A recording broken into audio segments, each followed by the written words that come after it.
In other news, at Queen's Park today, Housing Minister Paul Calandra introduced legislation to return parcels of land to the protected Greenbelt.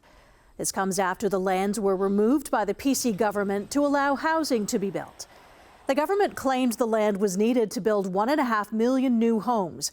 But months of public outcry and reports from both the Auditor General and Integrity Commissioner found the process favoured certain developers and allowed them to profit to the tune of $8.2 billion.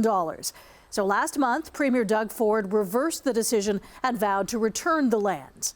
This bill protects the boundaries of the Greenbelt. It would take legislation passed by the Ontario Parliament to change them. This is one of the for many people, one of the most important steps on that process, bringing this legislation forward.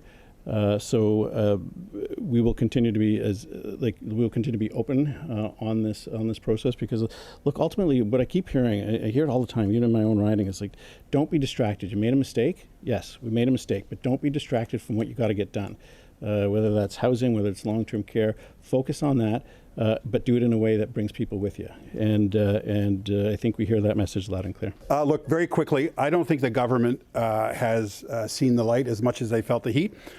If this piece of legislation and commitment to transparency had happened when Doug Ford made his promise not to crack open the Greenbelt, we wouldn't be talking about how a small handful of friends and fundraisers were going to be $8.3 billion richer, and why we are having the RCMP criminally investigate the government of Ontario over this whole thing. Let's be clear.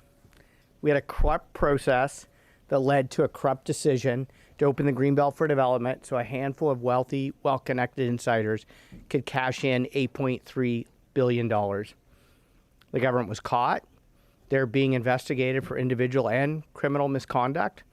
And today they introduced legislation that appears to restore protections to the Greenbelt lands. But the government has to ask themselves, are they truly going to protect the Greenbelt?